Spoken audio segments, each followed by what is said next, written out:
Ta-da! Beef on the hook, grass-fed beef on the hook. Beautiful. So the yellow comes from the... The yellow comes from the grass. This is a, let's get this, yeah, hang on. Right. This is the hind leg and the loin of one side of cattle beast.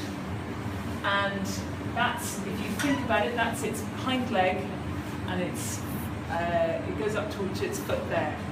So this is the top, and you can see this beautiful yellow fat on the outside, and that's grass-fed. And you see this really dark meat. That's the meat that's matured, and the moisture's come out of it. And it's kind of inside, behind that black layer, is beautiful, well-hung beef. And this is its identifier number. That's the date it was killed, and that's the 6-digit tag number. It's a unique identifier number, so we can do full traceability on the carcasses. So, question: you were getting into the dried meat and like, what's the difference? So this is the way you guys farm this, and so can you tell us a little bit about the process? Well, we breed and rear our own purebred Aberdeen Angus beef, and the Aberdeen Angus breed is very well known for its marbling. It's also a native breed. It does very well on grass. So grass is something we're really good at growing in Scotland and in the UK, but in Scotland in particular. That's why there's a premium on Scottish beef.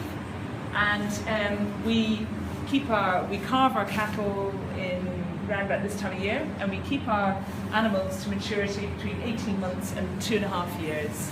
And so they come into the butcher in different sizes. We take them down to slaughter ourselves, 20 miles away, and then they get delivered back on a Thursday morning, and the beef is just hung on the bone. There's no messing around with it. It's a very simple process.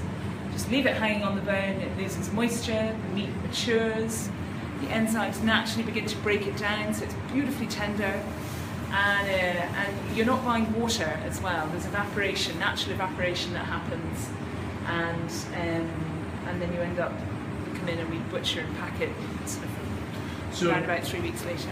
So nutritionally, you're getting more money for the dollar buying some local farmed, organic farmed, natural beef, because you guys spend more time and care and the way you feed it, X, Y, and Z. I mean, what you just said was very interesting. The water's not there.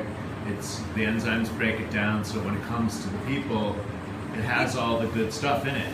Yeah, I mean, what we're aiming to do is produce the best. We're a little independent business. We want to do things to the highest standard that we can. So we're using the right breed for our climate and our local climate and our local soil type. There's no point trying to produce big Charolais cattle, which are a continental breed that require larger inputs of grain to finish it. We've got fields and fields of grass out there, and we want to turn that grass into the best tasting food that we possibly can. And that Aberdeen Angus breed helps us to do that. And hanging it means that we allow the beef to become the best tasting product it can be. There's no point taking this beautiful loin of beef that we've farmed really carefully and we've fed really well, and then cutting it up and selling it after 5 days, because it won't have matured to be the best that it can be. So, and that's why we hang our beef. So I mean, it sounds like everything what you guys are doing is not just selling a product. You're giving the highest quality that you possibly can produce. Is that what you're saying? Yes. The other thing is, we're an independent business, so whatever we produce is naturally going to be a little bit more expensive. So we may as well aim to do it to the best of our ability. You may as well aim as high as you can, because you're producing something unique. You want people to pay you a bit more for it, and so you've got to really make sure that it's as good as you can possibly get it. And so that's why we go through this process.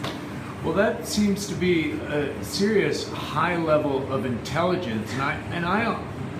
You laugh. You think that's funny, but no, it's nice. You don't often hear it. That's all. Well, I mean, that is what gets the certified health nut off, is somebody who's cognizant, intelligent, using the gifts that the Creator gave them. And ultimately, I have to ask so many people if they know the difference between chicken shit and chicken soup. And it sounds like you know the difference. Well, how can I put it?